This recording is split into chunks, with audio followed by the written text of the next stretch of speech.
à Reflet d'ici, ici Maryse Mauger en remplacement de Mirko de Silva. Voici le contenu de votre émission pour cette semaine.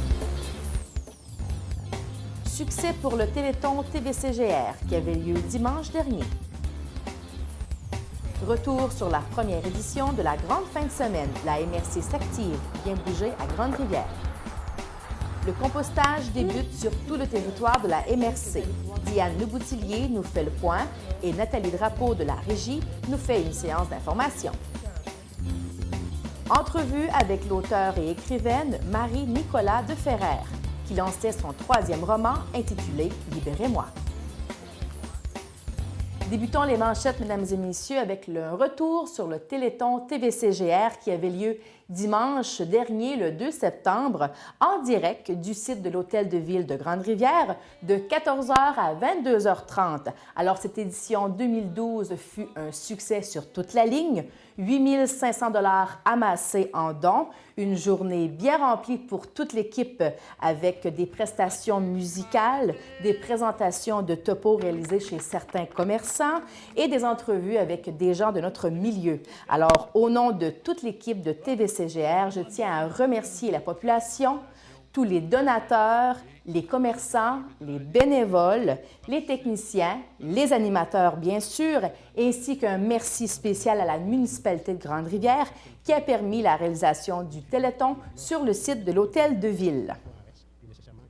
Alors poursuivons avec aussi une grande fin de semaine également pour la municipalité de Grande-Rivière, puisque c'était la première édition de la MRC s'active vient bouger à Grande-Rivière. Alors, une initiative de M. Philippe Moreau et de Mme Rachel Nicolas. Cette fin de semaine visait à démontrer toutes les activités possibles dans la municipalité et aussi à inciter les gens moins actifs à venir bouger. Alors, il y avait des activités pour tous les goûts, telles tournoi de volleyball, tournoi de tennis. Vous aviez la mise en forme avec M. Romuald Boutin, un défi terre-mer qui était une course et également une course en kayak sur la rivière organisée par M.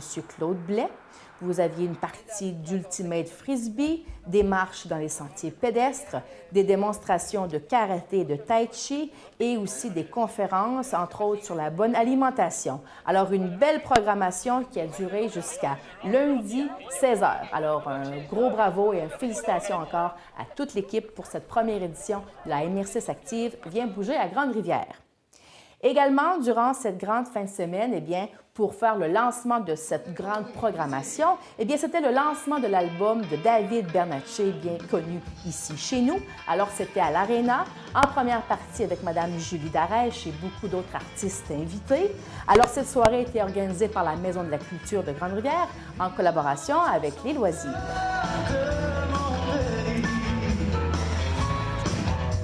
Dans le cadre toujours de cette même grande fin de semaine, alors j'étais à l'organisation d'une soirée qui avait lieu le samedi soir, le 1er septembre, avec la DJ Abeille Gélina. Alors une soirée qui était quand même assez unique, mais qui n'a pas connu le succès escompté. Je dirais peut-être que les absents ont toujours tort, car Abeille Gélina nous a offert une soirée vraiment haut en couleur et comme pour reprendre ses mots, une soirée avec du bon beat. Alors, Abeille Gélina, qui est la sœur de Mitsou et qui est DJ professionnelle connue partout au Québec. Alors, j'ai eu le plaisir de faire une entrevue avec cette charmante jeune fille. Je me présente, DJ Abeille, je suis venue d'assez loin. Bonjour Abeille! Le party n'est même pas commencé puis on est déjà en train de danser. Je pense que ça va bien aller. Salut! Ça va bien? Ça va super bien. Contente d'être ici. Bon, bien, on est très contents de t'accueillir aussi à Grande-Rivière pour notre festival de la danse. Ouais! Et puis, Abeille, toi, on t'a connu à Musique Plus. Parle-nous un peu de ton parcours aussi après ça. Là. On t'a perdu de vue un moment donné. Oui, c'est vrai. Ouais. Mais ce qui est arrivé, c'est que je suis partie étudier en théâtre. Ouais. Donc, je suis partie à Los Angeles. Hey. Et puis voilà, finalement, je me suis retrouvée dans une école là-bas qui s'appelle Stella Adler Academy of Acting. Et après 1 an ou 2 d'études, ben là, j'ai décidé de vivre ma vie là-bas quelques années de plus. J'ai travaillé comme comédienne là-bas. Ce qui est quand même quelque chose, quand même, le chien du voisin veut être un acteur, là, à Los Angeles. C'est pas des blagues. Mais non, ça a super bien été. J'ai passé 5 ans, puis je suis revenue. Puis tranquillement, j'ai refait mon petit chemin, puis j'ai découvert que c'était vraiment la musique qui était mon truc. Donc, j'ai commencé à faire du DJing, puis là, c'est comme... Oui, ça marche pour toi, là. C'est grosse passion, je capote. C'est une grosse vague, là. Ça va bien de ton côté. Ça là. va bien. So far, so good. Vraiment, là, ça fait 4-5 ans que je fais ça, puis c'est qu'il y en a toujours à apprendre. C'est ça qui est trippant. Toujours de la nouvelle musique, toujours des nouvelles techniques, de l'équipement qui évolue et tout ça. Donc, on s'adapte. Puis j'aime bien ça. Ça me parle au bout de la musique, puis j'aime ça partager ce trip-là avec tout le monde. Dans quoi tu te spécialises, si on peut dire? As-tu une couleur spéciale? Ben, c'est la musique assez positive, assez happy, qui fait danser, qui fait chanter. Donc, ouais, la musique est fun. Il y a un événement comme ça ici, est-ce que ça t'arrive souvent de te déplacer en région pour faire ça? Oui, je commence pas mal à me... En fait, je joue avec un band, Mélissa Lavergne, la percussionniste de Belle et Bonne. Oui. Oui, et la saxophoniste aussi, Marie-Josée Frigon de Belle et Bonne. Puis les trois ensemble, on s'est promenés pas mal dans les festivals en région l'été passé puis cette année. Donc, ça, c'est le fun. Moi, je joue, je suis DJ, puis là, il y a les filles qui ont leur instrument live de musique, puis on fait un gros party de musique ensemble, les trois. Fait que... avec des 3 filles DJ, quand même, c'est... Bien, moi, je suis DJ, puis les autres ont leur instrument de musique, c'est ça, ouais. God, non, c'est vraiment cool. Tu devrais voir ça. Oui, peut-être, on va aller voir une ça. autre fois. En tout cas, pour les gens qui ne sont pas venus ici, ils vont nous voir en différé. Ouais, ils vont avoir manqué quelque chose. Bien, je pense que oui, là, déjà, je pense que la tension, elle commence tranquillement à se sentir, puis on va avoir une belle soirée. Bien, bonne soirée, Abeille. Puis pour Merci. vous qui n'avez pas été là, bien, vous avez manqué vraiment une bonne soirée de danse. Merci, bonne soirée. Bye. Alors, voici pour les manchettes de l'heure et je tiens à remercier encore toute l'équipe et les bénévoles qui entouraient cette grande fin de semaine de la MRC s'active. Maintenant, poursuivons avec la présentation d'une séance d'information faite spécialement pour nous sur le compostage, parce qu'on sait que le compostage dans tout le secteur de la MRC du Rocher-Percé débute très bientôt. Alors, Nathalie Drapeau, qui est directrice de la régie, nous a fait une présentation, mais tout d'abord, allons rejoindre le préfet de la MRC du Rocher-Percé, Mme Diane Boutillier, qui nous fait le point sur le projet. Bonjour, ici Maryse Mauger.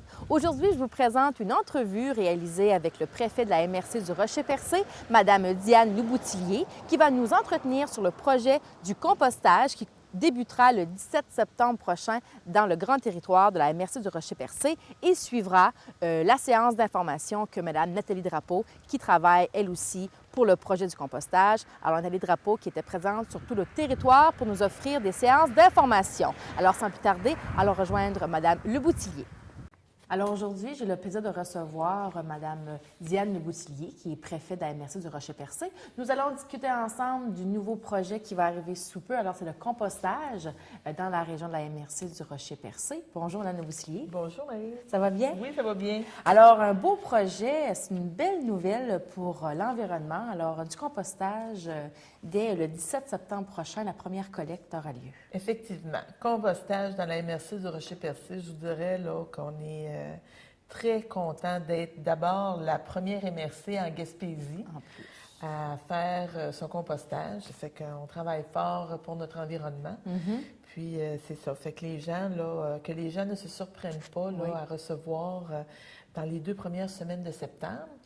La livraison des bacs bruns va se faire à domicile. Ça fait qu'on n'a personne là, dans notre MRC qui a à courir après la poubelle brune. On va la recevoir chez nous. Alors, on peut se lever un matin et le bac est déjà rendu à domicile. C'est ça. Alors, on va tout avoir à la maison. C'est ça. Puis la première collecte dans la semaine le 17 septembre. Fait que c'est vraiment, je vous dirais, d'autant plus content que moi, c'est un dossier qui est arrivé vraiment en début de mandat. Oui, là, oui. Quand j'arrivais. OK.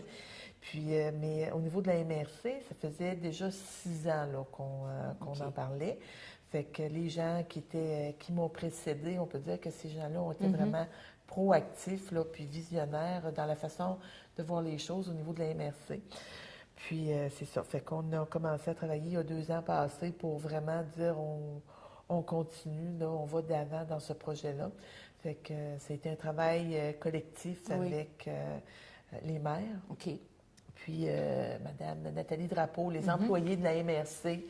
Puis je vous dirais que les dernières, au printemps, là, entre le mois de mai et le mois de juin, là, ça a été un marathon au niveau politique de faire les démarches parce qu'on savait, là, il y avait des argents qui étaient en jeu, là, qu'on devait aller chercher. Parce que si on n'avait pas eu l'aide qu'on a reçue du gouvernement, probablement là, que ça aurait retardé le projet là, de peut-être 1 an ou 2. Fait que, puis comme on y tenait absolument, là, je vous dirais qu'on a été harcelant. Oui. Pas mal harcelant. Mais je remercie vraiment le député aussi, là, M. Mamelonnet puis M. Damien Arsenault. Là, mais on les a talonnés de près avec Mme Drapeau. Oui. Puis, alors, est-ce que vous avez aussi dû convaincre certains élus ou c'est un projet qui a fait l'unanimité quand même? Je vous dirais que c'est un projet qui a fait l'unanimité autour de la table. Il y a eu des discussions. Ce qui n'avait pas aidé au début, c'est qu'il y avait eu une mauvaise expérience avec le projet pilote à Grande-Rivière au niveau des odeurs. Oui. Mais en même temps, je vous dirais que ça a été un mal pour un bien. C'est que dans le sens où ça nous a permis de constater au niveau des gens qui étaient en place des choses à ne pas faire et à ne pas reproduire. Oui, parce que le projet pilote, on recouvrait, je crois, avec du poisson ou il y avait résidus marins, c'est ça? Du hareng avec des copeaux de cèdre. Ça fait que mauvais mélange. Mauvais mélange, on le dit tout de suite, fait que qui ne se reproduira pas. C'est ça. Bon. Fait que, puis d'autant plus que, vous savez, le gouvernement, au niveau de sa politique, va obliger toutes les MRC du Québec à vraiment prendre l'orientation au niveau du compostage. En plus, c'est ça. Puis pour nous, c'est drôlement important parce que vous savez, au niveau de l'enfouissement des matières résiduelles à Gaspé, on sait que les coûts vont aller en augmentant au niveau du pétrole. On sait que lors de la prochaine, quand on va ressortir en soumission pour les prochaines collectes, c'est sûr que les coûts vont être à la hausse. Ça fait qu'on a vraiment intérêt à traiter les matières le plus près possible de chez nous. Puis en même temps, il faut voir aussi ces matières-là comme un petit peu comme des matières premières qu'il faut transformer. Fait qu'on garde ça chez nous sur notre territoire. On va faire du compost qui va pouvoir servir à enrichir nos terres. Au niveau de la population, les gens ont encouragé le jardinage et puis même au niveau des municipalités aussi. Fait que c'est vraiment là un plus pour notre milieu. Puis pour nos entrepreneurs aussi, quand on regarde au niveau, on a beaucoup d'entrepreneurs au niveau des crustacés, le homard. Fait que ces gens-là, on n'aura plus besoin d'aller vers Gaspé. Fait que ça va se travailler chez nous. Alors, on va avoir beaucoup d'impact environnemental aussi au niveau monétaire, comme on dit tout à l'heure. Ça va probablement nous coûter moins cher à la longue. Oui, ça va nous coûter moins cher. Vraiment, là, ça va nous coûter moins cher à la longue. Puis, quand on regarde au niveau environnemental, bien, on parle là, de gaz à effet de serre. Je pense que c'est autour de 5000 tonnes de gaz à effet de serre là, qu'on va produire en moins. Là. Et voilà.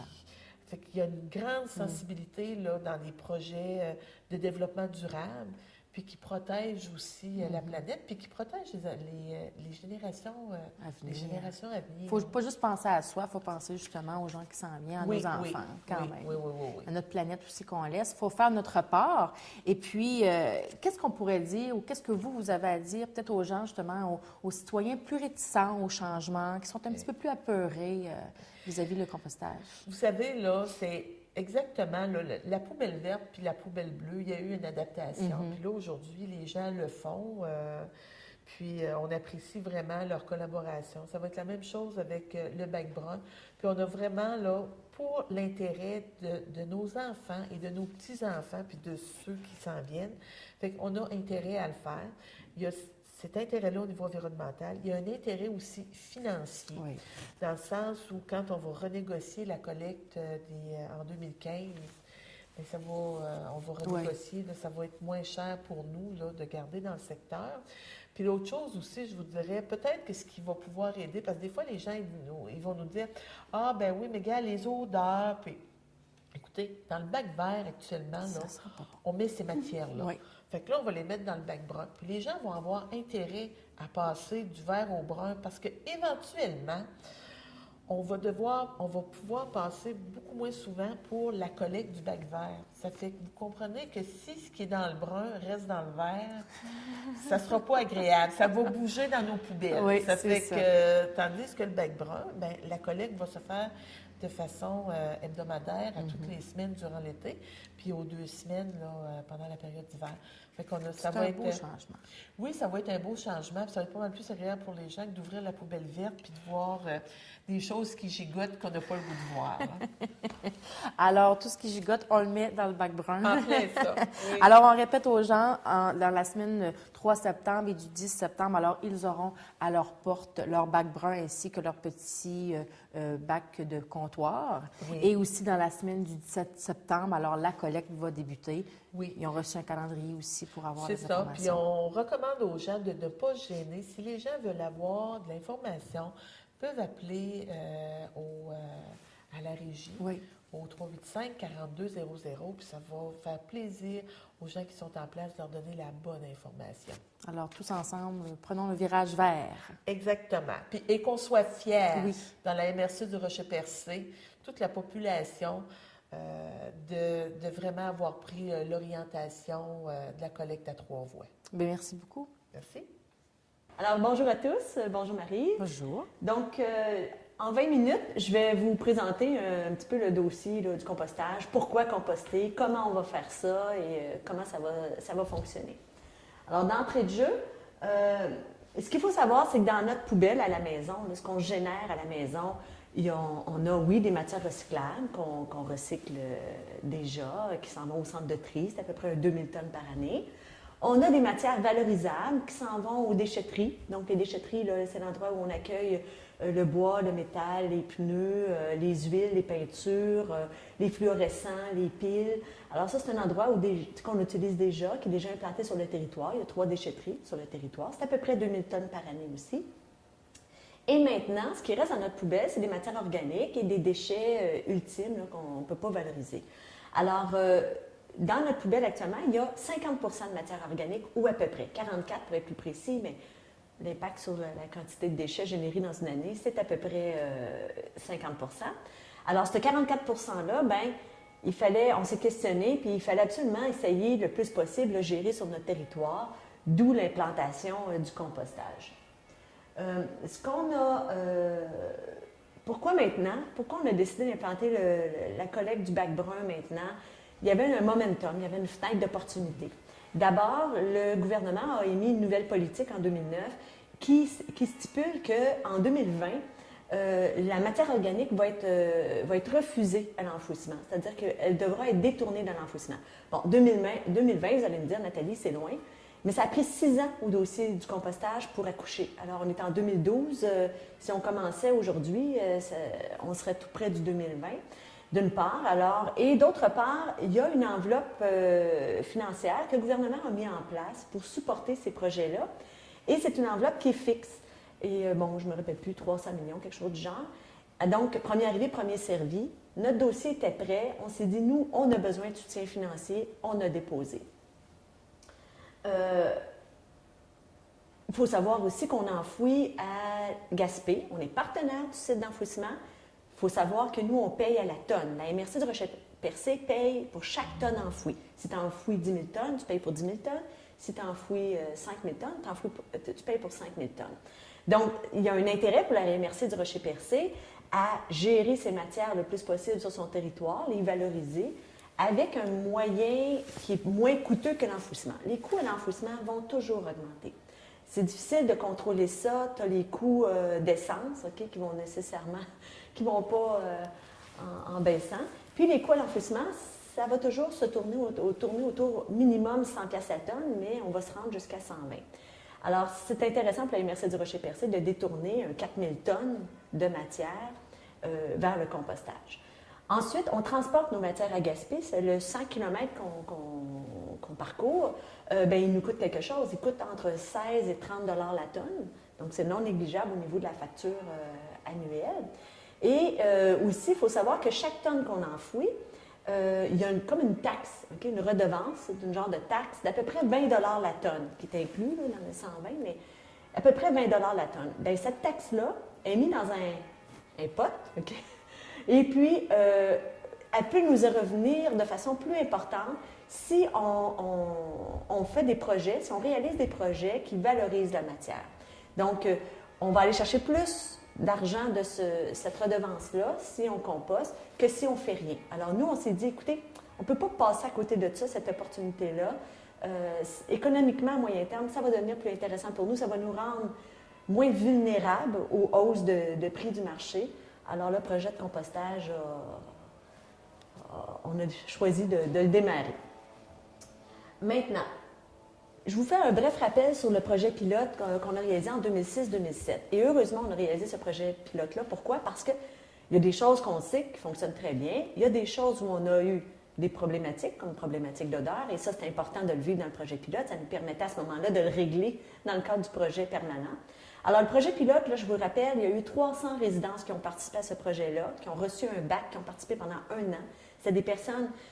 C'était pas des volontaires, c'était des personnes là, qui ont été comme obligées de participer au projet. Et on a eu quand même un taux de participation là, qui a varié entre 50 et 70 %, ce qui est excellent. Okay? Donc, une première année d'implantation, c'est excellent. On a eu une qualité de compost AA, de très bonne qualité, que ce soit le compost qui originait des matières résidentielles, que ce soit le compost qui originait des matières, des résidus marins. Les deux étaient qualité AA. Okay? Je vais vous expliquer tout à l'heure comment ça fonctionne, le compostage, là, pour vous rassurer là, au niveau salubrité, là, puis des bébites. Alors, je vais vous rassurer tout à l'heure.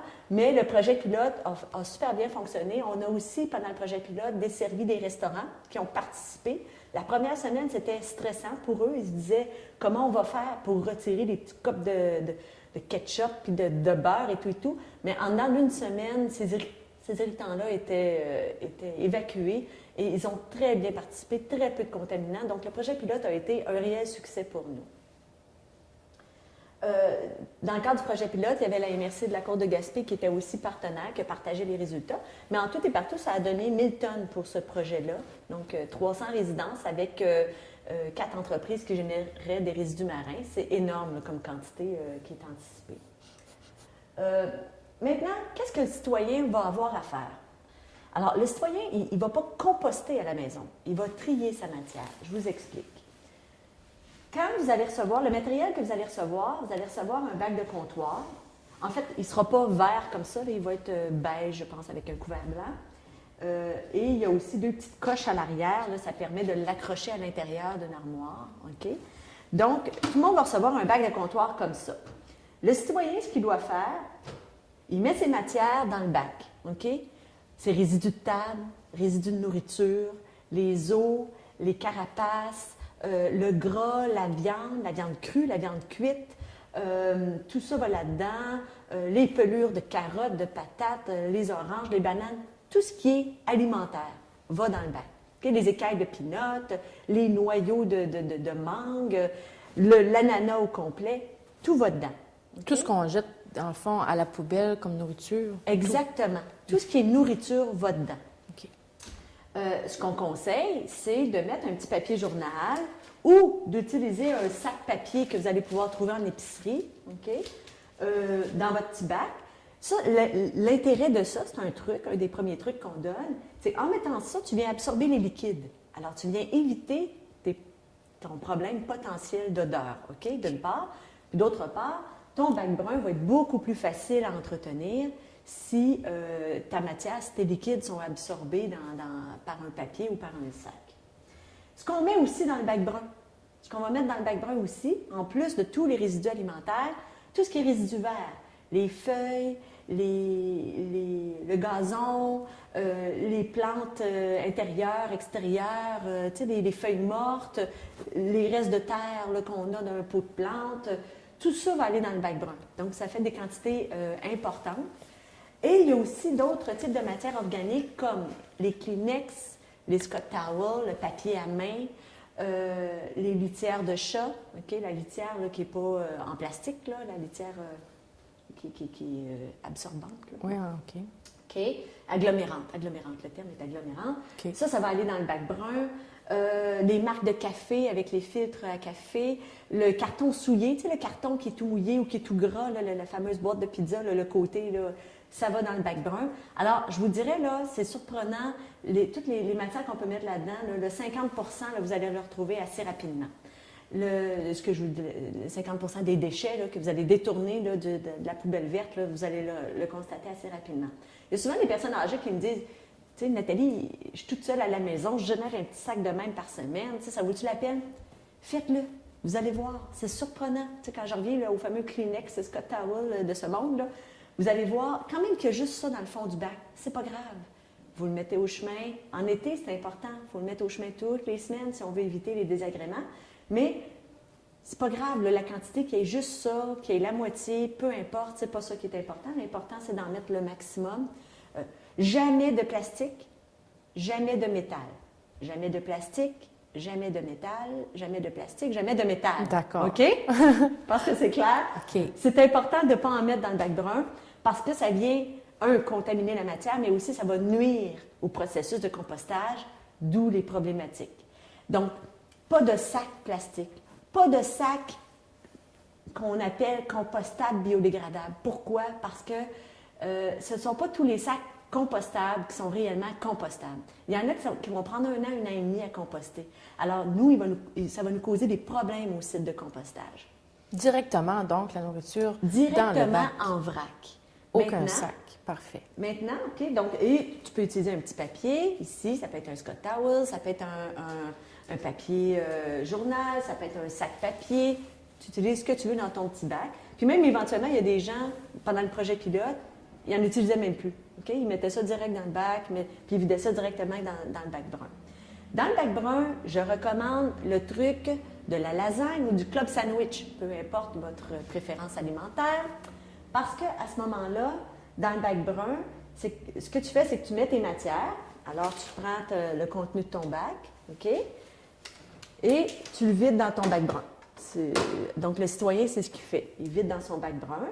Puis dans le bac brun, en été, moi, ce que je recommande, mettez une petite couche de quelque chose dessus. Une petite couche de gazon, une petite couche de feuilles, un papier journal. Si vous avez du copeaux ou du brintis, une petite couche par-dessus. Premièrement, vous allez éliminer les petites mouches, OK, qui pourraient causer un désagrément. Puis au niveau de l'absorption des liquides ou des odeurs possibles au mois de juillet, au mois d'août, comme notre poubelle, elle sent quelque chose au mois de juillet et au mois d'août. Ça ne sentira pas les roses, là. Okay? On parle de matière organique. Mais si on veut éviter les désagréments, le truc du club sandwich ou de la lasagne, c'est un bon truc. Évidemment, les résidus marins. Vous avez eu un gros party, là, puis vous étiez 8, puis vous avez mangé du homard en masse. Bien, vous pouvez congeler vos résidus. Je sais qu'il y a beaucoup de gens déjà qui le font. Vous pouvez congeler vos résidus, puis la journée de la collecte, vous videz votre sac. Vous ne mettez pas le sac plastique. Vous videz votre sac dans le bac brun, puis vous mettez votre bac au chemin. Alors, si je résume pour le citoyen, il met ses matières dans son petit bac de comptoir, vide son bac de comptoir dans le bac brun, met le bac brun au chemin le jour de collecte. C'est pas plus compliqué que ça pour le citoyen. Maintenant, alors ce qu'on met dans le bac brun, je vous en ai parlé. Quelques petits trucs, je vous ai donné des trucs, mais si vous avez besoin, vous avez une question, il y a quelque chose que vous n'aimez pas, vous n'êtes pas certain, vous appelez. Sur le feuillet, vous allez recevoir avec le bac brun et le bac de comptoir, vous allez recevoir un feuillet. OK? Un feuillet d'information, comme ça. Et dans le feuillet d'information, tout ce que je vous dis là, ça va être là-dedans. OK? Mais vous avez aussi des coordonnées pour nous rejoindre. OK? Un site Internet, une adresse courriel, un téléphone. On a une personne qui travaille à la régie, Thierry. Lui, il va travailler, là, il va répondre aux questions le jour, le matin, le soir, la fin de semaine, parce que c'est important. Plus vite on répond, plus vite on règle les problématiques à la source. Okay? Donc, n'hésitez pas à nous appeler. Toutes les questions sont bonnes. Maintenant, qu'est-ce qu'on va faire avec ce matériel-là? Alors, une fois que la collecte, le camion est passé, le jour de collecte, et là, le camion s'en vient au site de compostage. Le site de compostage est installé sur la débouche, là, le chemin de la débouche au bout de Saint-François. C'est un site qui est situé à 1 km de la résidence la plus proche. OK? Et ce site-là, c'est un site où on accueille la matière. Donc, quand la matière va arriver, elle entre d'abord sous un bâtiment semi-ouvert. Pourquoi sous le bâtiment? C'est qu'on veut éviter de générer trop de liquide, donc la pluie, la neige. Alors, le premier travail va se faire là. Quand la matière arrive sur la plateforme, ce qu'on fait, c'est qu'on la mélange avec un structurant, qu'on appelle soit un copeau de bois, soit aussi avec du compost qui est en train de maturer. Et ce que ça fait, ça, c'est que ça apporte de la nourriture aux bactéries qui sont dans la matière. Alors, et on va brasser avec un chargeur sur roue qui est muni d'un godet, un bucket entre nous, là, spécial qui va mélanger la matière. Donc, quand tu prends la matière organique, tu la mélanges avec ton copeau de bois et tu viens mélanger ça avec ta machine, là, la température monte à 60 degrés. 60 degrés. Ça, 60 degrés, ça veut dire qu'après quelques semaines, tu n'as plus d'os, tu n'as plus de carapace, tu n'en as plus, là. OK? C'est transformé et ça stérilise la matière. Donc, ceux qui ont une inquiétude par rapport aux bactéries, tu sais, bon, ça va-tu être, tu sais, va-tu avoir des bébites là-dedans et tout, à 60 degrés, ils ne survivent pas. OK? Et la température monte à 60 degrés plusieurs jours. Nous, après ça, quand le travail est bien amorcé, la matière va être transportée sur la plateforme de compostage qui est à air ouverte. Et sur cette plateforme-là, on va travailler la matière, on va virer la matière pendant quelques mois. Quand les tests, on prend des tests régulièrement, et quand les résultats des tests nous disent « oui, la matière est prête, elle est bonne, elle est stérilisée et tout », après ça, ce qu'on fait, c'est qu'on transporte cette matière-là sur l'aire de tamisage. Ça va être tamisé, ça va passer à travers un tambour pour donner un compost, un beau produit uniforme pour distribution. Maintenant, est-ce que les citoyens vont avoir accès à ce compost-là? Bien entendu. Oui, on va faire des portes ouvertes, des journées portes ouvertes, où on va donner des sacs de compost. Ça, c'est pas un problème. Mais en général, le compost va être vendu. Pourquoi vendu? Parce qu'il y a, en fait, il y a eu des tests même ailleurs. Là, il y a des régions, ça fait comme 10 ans qu'ils compostent. Et il y a eu des tests et il est démontré que quand tu donnes le compost, le monde dit, ben là, tu le donnes. Il ne doit pas être si bon que ça. Il doit y avoir quelque chose, tu sais. Alors, il est recommandé toujours de vendre le compost. Tu ne le vends pas cher, mais il va être vendu donc pas très cher. Mais ceux qui veulent venir en chercher dans des trailers, puis des remorques ou des grosses quantités, ça va être possible. Il va y avoir des zones de distribution aussi, des sites de distribution comme par exemple sur les 3 sites des déchetteries, il va y avoir du compost disponible. Donc, il va y avoir à ce moment-là distribution aux citoyens, mais aussi aux équipes municipales. Chaque municipalité a des lieux à entretenir, donc le compost va être intéressant pour eux. Les producteurs agricoles, les terres agricoles, il y a beaucoup de terres agricoles qui sont assez pauvres sur le territoire. Donc, ça va être bon pour enrichir ces terres agricoles-là. D'ailleurs, il y a des producteurs agricoles qui ont déjà manifesté leur intérêt. Et enfin, pour revitaliser les sites, comme la Gaspésia ou la fermeture du lieu d'enfouissement sanitaire. Donc, sur le territoire, là, pour l'écoulement du compost, on n'est pas très inquiet. OK. Maintenant, quand est-ce que ça débute, tout ça? Alors, je ne sais pas Donc, tout le monde avait reçu ce superbe calendrier en début d'année, en décembre dernier. Et il est indiqué dans le calendrier que normalement, on aurait dû commencer la collecte le 3 septembre. OK? Mais on a eu un petit délai au niveau de la livraison des bacs. Alors, ce qui va se passer, c'est que les bacs vont être distribués dans les semaines du 3 et du 10 septembre. OK? Donc, pendant ces 2 semaines-là, toutes les résidences vont recevoir un bac.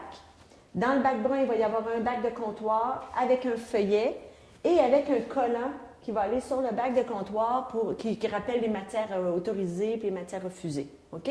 Tout le monde va recevoir ça, porte à porte. Que vous soyez présent ou non, là, ça va être laissé là, dans votre entrée. Et donc, ça va être distribué dans les semaines du 3 et du 10 septembre. Donc, la première collecte est décalée, si vous voulez, de 2 semaines. Donc, c'est ça. Alors, pour la distribution, okay, les bacs vont être distribués dans les semaines du 3 et du 10 septembre sur l'ensemble du territoire de la MRC du Rocher-Percé. Et la collecte, elle va être décalée de 2 semaines par rapport à votre calendrier. Donc, si je prends par exemple pour Grande-Rivière, la première collecte était prévue, Grande-Rivière-Est, la première collecte était prévue le 12, mais ça va commencer dans les faits le 26. Okay? Donc, c'est juste, il va y avoir 2 semaines de décalage au niveau de la collecte. Alors, ça, c'est pour l'échéancier. Maintenant, donc en résumé, c'est un projet là, d'à peu près plus de 3 millions de dollars. On a eu un soutien financier du gouvernement de 1,6 million et on était vraiment très contents de l'avoir. Et est-ce qu'en 2013, il va y avoir une augmentation de taxes? C'est non. Est-ce qu'on va payer les bacs? Est-ce que vous allez avoir à payer pour les bacs en surplus? C'est non. Okay? Donc, pourquoi? Parce que ce qu'on va payer en moins au niveau de l'enfouissement, ces sommes-là, on va les attribuer au compostage, okay? Et à la collecte du bac brun et à la fourniture du bac brun. À moyen terme, on s'attend à une diminution de taxes, mais moi, aujourd'hui, c'est pas ça que je vais annoncer. Les premiers temps, les premières années, on va payer nos investissements. Donc, c'est à peu près là, équivalent au niveau des coûts pour les premières années. Il n'y a pas d'augmentation de taxes et il n'y a pas de coûts supplémentaires aux citoyens là, dès la taxe 2013. Okay? Alors, je ne sais pas si, juste en résumé, là, je peux vous dire, là, actuellement, il y a les municipalités, le compostage là, au Québec, là, on n'est pas les premiers. Là. Oui, on est le premier en Gaspésie. Oui, il y a des gens qui nous regardent, mais il y a tout plein de municipalités au Québec qui ont déjà commencé. Là. Je vous en nomme quelques-unes. Gatineau, Sherbrooke, MRC Coaticook, Memphremagog, MRC, tout ce qui est Saint-Hyacinthe, tout ce qui est Drummondville, tout ce qui est, bien évidemment, là, dans le coin de Victoriaville, Lac-Mégantic, Lac-de-Lage, Lac-Beauport. Il y a des projets pilotes. Lévis. Il y a aussi, et maintenant, la MRC du Rocher-Percé. Puis je pense que Rimouski a déjà enclenché son processus aussi. Donc, on n'est pas tout seul. Et c'est une technique qui est connue. Alors, voilà, je pense qu'on est en selle. Nathalie, pour les gens qui habitent en logement, comment ça va procéder? Est-ce qu'ils vont avoir chacun leur bac? Ou... Oui, effectivement, on va desservir les multilogements aussi. En général, les multilogements, c'est difficile parce que on a souvent de la contamination, entre autres au niveau de la récupération. Mais nous, on a décidé, oui, de l'implanter au multilogement, mais de faire un suivi plus serré. Okay. Alors, il va y avoir des bacs bruns. Mettons, un 12 logis va avoir comme 3 bacs bruns, mais chaque logement va avoir un petit bac de comptoir et un feuillet. Okay? Alors, pour nous, c'est important là, que tout le monde reçoive ça, là, mais on va les suivre de près. On demande du civisme de leur part, puisqu'ils vont partager leur bac brun. Exact, parce que les contaminants, moi, je le rappelle, c'est sûr que s'il y a trop de contamination... Qu'est-ce que tu veux dire comme contamination? C'est que, tu sais, si par exemple, les gens mettent des sacs plastiques dans leur bac brun, s'ils mettent du métal... c'est clair que ça va causer une problématique à la dégradation de la matière organique. Je veux dire, alors, il faut être conscient que c'est un beau projet, puis il ne faut pas rien faire pour entraver le processus. Exact. Il faut participer, il faut collaborer en tant que citoyen. Exact. Puis si vous voyez un voisin bon, qui met quelque chose, faut lui dire, ça se dit bien, hey, ça va faut pas que tu mettes ça, ça a l'air que c'est pas très bon, mais si t'es pas sûr, appelle telle personne. Oui. Je pense que ça se dit très bien, puis c'est pour le bien global. Oui. Alors, c'est bien. Oui. Alors, voilà. S'il y a des questions, vous pouvez nous appeler sans problème. Ça va nous faire plaisir. C'est au 418-385-4200. Vous pouvez demander Nathalie ou Thierry ou les gens qui vont vous répondre. Normalement, vont être en mesure de vous répondre sur le moment. Sinon, on vous rappelle, on prend le message, on va chercher l'information, puis on vous rappelle. Merci beaucoup de votre attention. Alors voilà, c'était Nathalie Drapeau qui nous présentait la séance d'information qui avait lieu partout sur le territoire de la MRC du Rocher-Percé. Et à vous, cher public, n'oubliez pas que le compostage débute très bientôt, alors le 17 septembre, et dans les semaines du 3 et du 10 septembre, vous aurez chez vous à la maison votre bac brun et votre petit bac de comptoir. Alors, si vous avez des questionnements ou des interrogations au niveau du compostage, vous pouvez communiquer au 418-385-4200. Alors voilà, c'était Maryse Mauger et bon compostage! Merci beaucoup, Mme Drapeau, pour ces informations. Et je répète le numéro à composer si vous avez des questions concernant le compostage. Alors, c'est 385-4200. Terminons avec un segment culturel, alors que j'ai nommé au nom de la culture. Alors, pour cette semaine, je vous présente une entrevue réalisée avec Mme Nicolas Deferrer, alors de son prénom Marie, qui est résidente de Grande-Rivière, bien sûr. Alors, Mme Nicolas Deferrer en est à son 3e roman déjà. Alors, sans plus tarder, allons la rejoindre.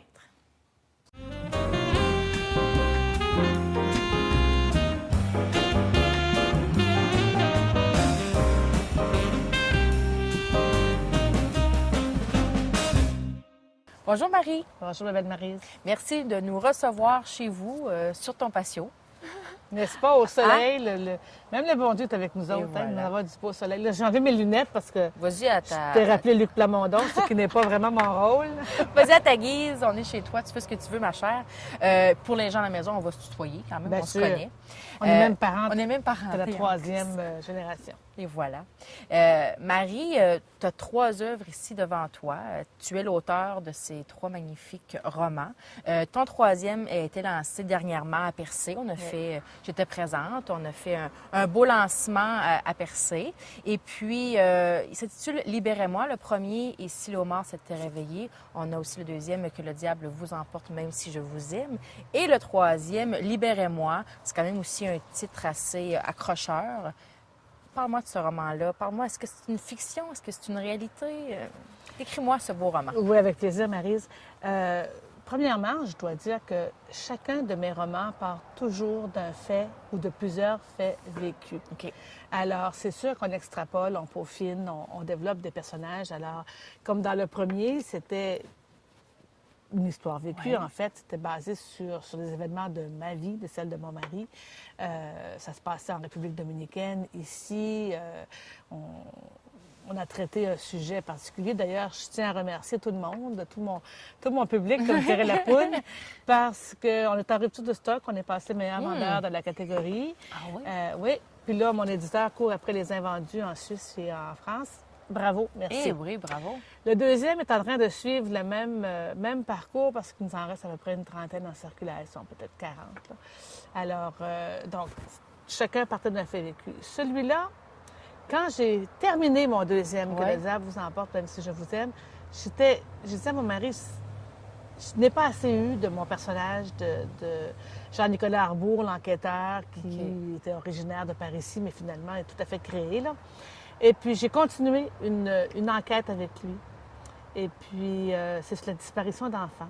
Oui. C'était la même époque où on parlait de la disparition de Cédrica, bien sûr. Et puis, je te dirais même que j'avais écrit plusieurs pages de mon roman. Et ma personne disparue, une des personnes, s'appelait Provencher. OK. Alors, j'ai changé de nom très rapidement quand c'est arrivé parce que je voulais pas qu'il y ait des... C'est tellement drôle, ce roman-là. J'ai inventé des noms. Premièrement, mon personnage s'appelle Desneiges, puis je vais le dire publiquement. Elle s'appelle Desneiges à cause de Madame Desneiges Baudin, la mère à Sylvie, que j'ai toujours beaucoup admirée. Puis j'ai dit, un jour, je vais avoir un personnage qui va s'appeler Desneiges. Le nom inspiré des Ouais. choses. Puis j'aime beaucoup cette dame-là, OK. puis j'aime beaucoup Sylvie aussi. Alors, ensuite, je trouvais un nom comme ça au hasard, Janvier, pour donner le 1er janvier, un gars de Val d'Espoir. C'est là que j'ai localisé les gens. Il faut faire attention, hein, parce qu'il faut faire des recherches pour ne pas tomber sur des gens qui existent vraiment. OK. Alors, j'ai fait beaucoup de recherches dans Internet pour les noms, les prénoms, etc., les situations, tout ça. Et je l'ai localisé à Val d'Espoir, partiellement. Premièrement, parce que c'est un village qui se tient beaucoup. OK. Ils sont culturellement Ouais. développés, unis. Oui.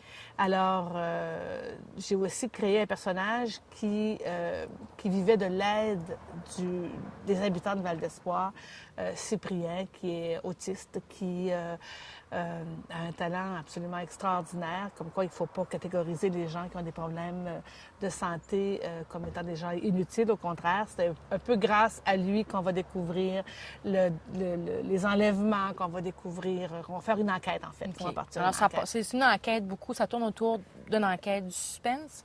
Oui, Entre mais... autres, On va trop en dévoiler. non, je ne vais pas trop en dire non plus. C'est-à-dire que, à la base, c'est la disparition d'enfants. Oui, OK.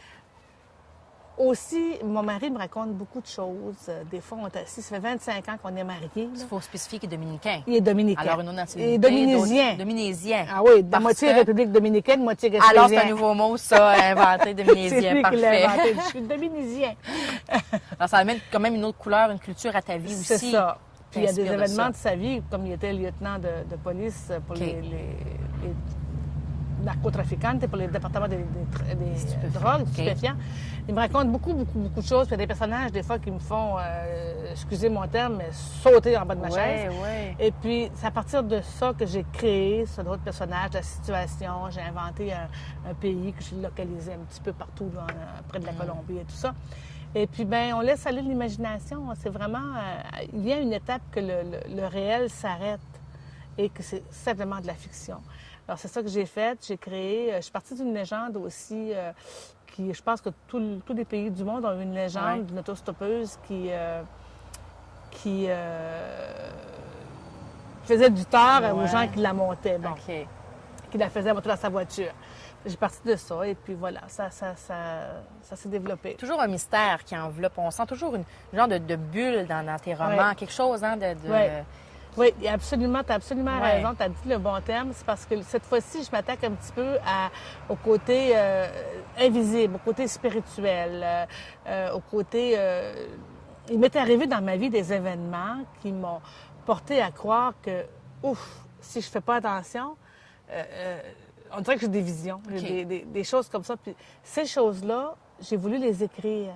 J'ai dit, je vais passer pour une folle, là, si je dis ça comme ça. Mais c'est de plus en plus accepté dans notre société. On commence à en parler. Puis j'ai aussi consulté mon amie Claudette Perrault de Pabot, que je remercie, qui a vérifié si ce que je disais, ça tenait debout ou non. Là, parce que quand même, elle en connaît plus que moi sur le paranormal, il faut s'entendre.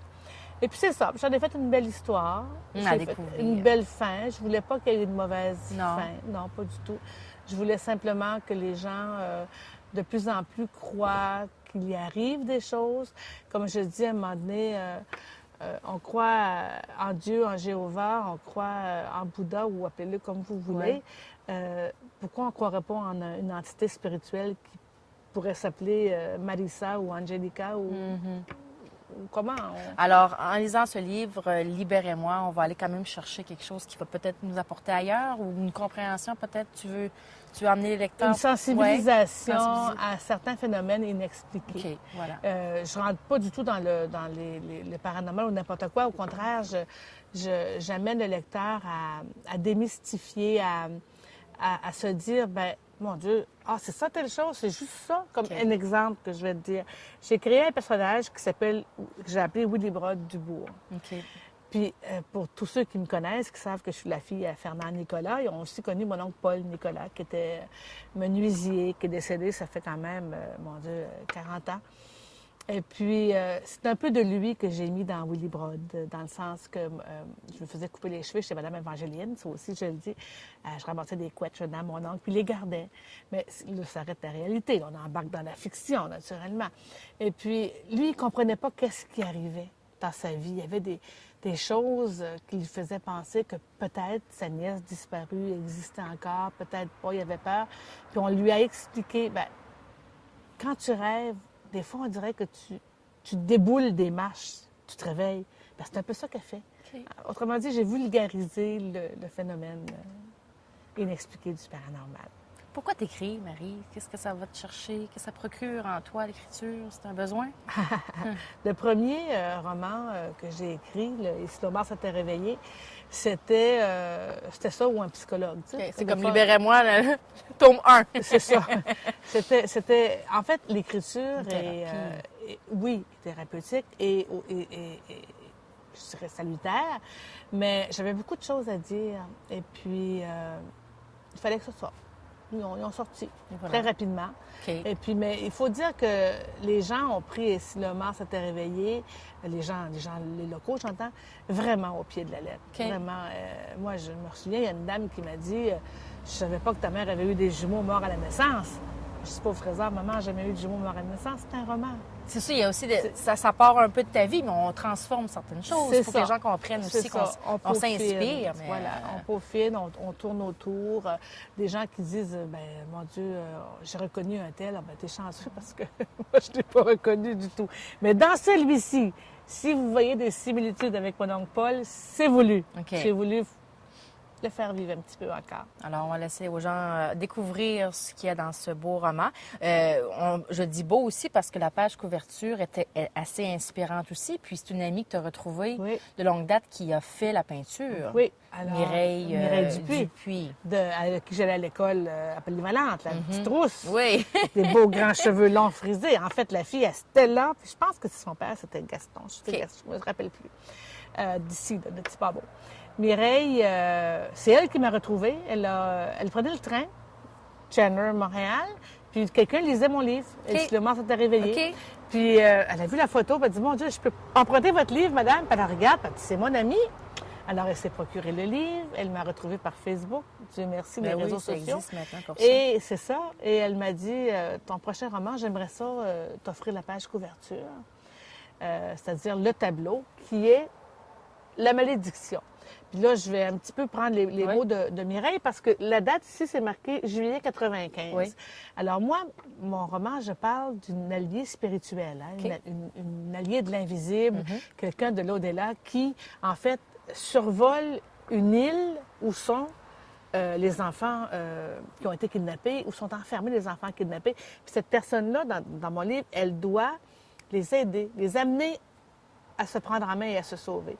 Écoute, je l'ai écrit en 2010-2011. OK. Puis là, elle l'a fait en 95. C'était dû. Alors, Ouais. elle m'a envoyé plusieurs tableaux, puis elle me dit, Marie, lui, j'aimerais pour ton livre. Elle n'avait pas lu. OK. J'ai dit, lis mon livre. J'ai envoyé le manuscrit. Puis elle me dit, c'est tout à fait ça. Puis effectivement, ça, c'est la malédiction. C'est Blanche de Beaumont là, qui s'était enfuie des pirates. Puis pour elle, ça, c'est comme l'île Bonaventure, en fait, de la vision. Puis moi, ben mon personnage transige par l'île Bonaventure lors du kidnapping aussi. voilà. Je mets le local. Le local, toujours le local. Alors, Marie, très intéressant. Puis aussi, on parle, bon, tu t'es inspiré un peu du vécu de ton mari, de ce qu'il peut te raconter. Parlons-en un peu de Roberto. Il est quand même un grand collaborateur là-dedans, Ouais. dans ce projet-là. Là. Oh, Oui. ouais. C'est quand il part, il fait mourir, mon mari. Quand il se met à me conter des histoires, je dis, comment ça que tu me dis ça maintenant, là? Ça fait arrivé il y a 20 ans passés ou même, je te dirais qu'on vivait là-bas en République, puis ça faisait peut-être 2 ans qu'il avait renoncé à son commandement du département des narcotiques où il était. Puis moi, je me dis pourquoi. Mais je l'ai su 2 ou 3 ans, peut-être même 5 ans plus tard, parce qu'il y avait eu des menaces pour sa femme américaine de Puerto Plata. OK. Il me dit ça longtemps. Après, il dit, je te l'avais dit sur le coup, t'aurais eu peur? Dans le fond, c'est vrai. Tu sais. Oui, il me raconte des choses. C'est incroyable ce qui peut se passer dans un gouvernement en Amérique latine. Ils ont vécu une dictature en République dominicaine. Mon mari était jeune, mais quand même, j'en parle dans mon deuxième, de Trujillo, le dictateur déchu, assassiné par ses lieutenants. OK. Bon, On parle de choses sombres, puis le soleil le se soleil cache. chante. Oui, c'est vrai, hein? Hey, Seigneur, je dis qu'il nous aime en haut, Oui. hein, franchement. Et puis, c'est ça, Roberto m'amène à une certaine certain développement par ses récits. OK. Et puis, c'est pas banal ce qu'il raconte, tu sais. Puis des fois, c'est ça, je pars de... Comme là, mon 4e roman. Oh, on apprend un scoop! Oui, gros Ouais! scoop. Il est écrit à 30 à peu OK. près. Je le voulais... Ça fait longtemps que je fais des nouvelles, mais à chaque fois que je pars une nouvelle, 300 pages, puis ici, il y en a 200. En fait, il y en a 250, mais on a concentré l'écriture et les pages écologiquement OK. pour le réduire le OK. coût et pouvoir OK. le vendre moins cher. Quand on parle de nouvelles, pour les gens qui ne connaissent pas ça, c'est des petites Des histoires. petits récits de 5, 6, 7 pages, 8 OK, pages, dans la même livre. dans laquelle on boucle la boucle. OK. Ouais. Alors là, j'en ai écrit 4 jusqu'à maintenant. Il y en a une qui est tout à fait imaginaire, mais moi, je l'ai appelée « Lance au loup ». Là, j'appelle un appel à tous, s'il vous plaît. Je devrais aller voir mon oncle Titi Bonton puis demander. Je l'appelle mon oncle, c'est pas mon Ouais. oncle, mais C'est le monologue à tous, oui. c'est le mon oncle à tout le monde. Ouais. Ben, c'est le cousin de ma mère. OK. Pour lui demander d'où vient l'appellation lance au loup. C'est sûr que j'en ai inventé une. Moi, j'écris pas L-O-U-P-S, j'écris L-O-U, OK. comme le prénom loup. OK. OK? Mais si quelqu'un est au courant, s'il vous plaît, m'appeler, me le L'origine dire, de m'envoyer un Lance au courriel. loup. Oui, d'où ça vient? Peut-être que Dans les ce- loups allaient. C'est se probablement réfugier ça là, que les ou, loups allaient se réfugier. en tout cas, Mais moi, c'est dans le bon. mien, c'est zéro rapport avec OK. lance au loup de la Gaspésie, ici de Grande-Rivière, OK. où j'habite presque. Là. Tu t'en es servi pour t'inspirer pour faire autre chose. Tu as pris le nom de Lance Parce que je au trouve ça loup. beau, Oui, Lance c'est au beau. loup. C'est vrai. Comme lance au canard, c'est beau. Mais Lance au loup, Murphy, ça a quelque beau. chose de Ouais. plus intriguant encore. Ouais. T'as raison. Ouais. C'est bon. Là-dedans, j'ai une Laure Loup. Fait que, tu sais, Alors, c'est- tout loup est présent. Et voilà. Mais Marie, pour les gens qui veulent se procurer ce livre, il est en vente chez Tabacado. Oui, absolument, à Tabacado à Chandler, qui a présentement l'exclusivité. France m'a toujours encouragée depuis le début. Elle n'a jamais hésité à prendre mes livres, à en commander à l'éditeur, pour les écoles, pour les bibliothèques et tout. Alors, elle a l'exclusivité pour le moment. Je ne sais pas si je vais les mettre ailleurs parce que c'est la saison des salons de Noël. Oui, Alors, oui. je vais faire les salons de Noël. je sais qu'avec toi, on en prépare un. Oui. On n'est pas encore fixé sur la date. On Là. se sent bien. Mais le 30 septembre, je serai à Chandler, aux Journées de la culture. Ils m'invitent à chaque année, ça fait que j'y vais avec plaisir. Les gens peuvent s'en procurer un chez Tabacado ou dans les prochains salons du livre Noël. Ou qui s'en simplement vient. venir chez moi, Chez m'appeler. toi. Parfait. Tu sais, Via Facebook aussi, t'es oh, rejoignable. absolument. Tu sais, là, j'ai fait mon lancement officiel le 11 août à Percé parce que ça m'a été demandé de le faire à Percé, parce que aussi je travaillais jusqu'à midi et demi à Percé, alors c'était plus facile de faire ça. Mais beaucoup de gens m'ont demandé, veux-tu en faire un à Grande-Rivière? On n'a pas de voiture, on ne veut pas se déplacer. À Grande-Rivière, tout le monde se déplace pour Ouais. aller à l'Aréna, à la C'est Maison ça. de la Culture ou n'importe quoi. La bibliothèque. Alors, On va organiser quelque chose pour la bibliothèque C'est dans ça. les prochaines semaines. C'est ça, exactement. Marie aussi, je pense qu'il y a des remerciements que tu aimerais faire. Oui. Oui. Premièrement, mon éditeur, Pierre-Osia Gagnon, des Éditions pour tous de Brossard. J'avais envoyé à 5-6 maisons d'édition. Il y en a 2 ou 3 qui ont accepté, dont un en France, oublie ça. Mais lui, ça a pris une semaine, puis il l'a accepté tout de suite. D'ailleurs, il est en train d'autres approches en Gaspésie. Parfait. Puis je voulais remercier l'Imprimerie des Anges, Oui. Jocelyn puis France, puis Marie-Josée, bien sûr, qui l'a fait parce que T'es grand ici. mes grands posters, c'est parce que Ouais. quand j'ai fait imprimer mon 2e livre, Ouais. Jocelyn a fait ça pour OK. ma promotion. Puis je trouve que c'est beau, fait que j'ai fait faire l'autre, puis j'ai fait faire celui-là aussi. Puis je trouve qu'il travaille très bien, puis c'est vraiment pas cher. Puis tout le monde me demande sur Facebook, t'as pris où tes roll-ups, t'as pris où tes roll-ups? Je les ai pris chez l'Imprimerie Un des Anges. service offert ici. Mais oui, moi j'achète local. Marie, moi, en terminant, j'aimerais... moi, je connais la réponse, mais on va faire comme je ne la connaissais pas. J'aimerais t'expliquer pourquoi, sur chaque auteur, parfois prend un autre nom. Mais toi, Marie-Nicolas Deferrer, j'aimerais t'expliquer aux gens. Pour, Parce que c'est mon nom. Des fois, dans des romans, quand je fais des dédicaces aux gens, comme cette semaine, j'en ai fait une à une dame, j'ai marqué « La fille à Fernand et à Laurette ». OK. Parce que je leur dis, Marie, c'est mon prénom. Oui. Nicolas, c'est de mon père. Oui. Puis Ferrer, c'est de mon mari. Et maintenant, le 2. Parce que, j'en parle dans mon premier d'ailleurs, parce que je me suis mariée en République dominicaine. Alors, si je m'étais mariée, exemple, avec M. Cauvier, je me serais appelée Marie-Nicolas de Cauvier. Parce qu'on prend l'appartenance à l'homme, qui n'est pas la particule nobiliaire, mais l'appartenance. Alors, quand le juge de paix qui nous a mariés m'a dit, maintenant, usted pertenece a este hombre, vous appartenez à cet homme. Et voilà. Je l'ai regardé, j'ai dit, Oh. pardon. Ouh. Ça veut dire que je suis ta Femme. je suis à toi, là. Je m'appelle De Ferrer. Il dit oui. Mais je dis, quand tu viendras au Québec, tu seras de Nicolas. Puis voilà. des fois, il s'est fait appeler M. Nicolas. Monsieur Nicolas. Je dis, ben oui, mais je dis Céline Burenet. C'est ça.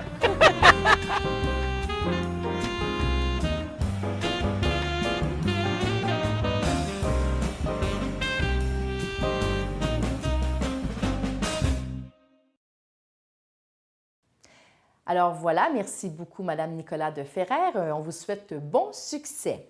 En conclusion, eh bien, je tiens à vous mentionner que Reflet d'ici fait relâche jusqu'au 9 octobre, car TVCGR est en déménagement et prépare également sa nouvelle image. Alors moi, je serai avec vous pour vous présenter une émission au nom de la culture. Alors voilà, mesdames et messieurs, ceci complète Reflet d'ici de cette semaine. Merci beaucoup et à la prochaine.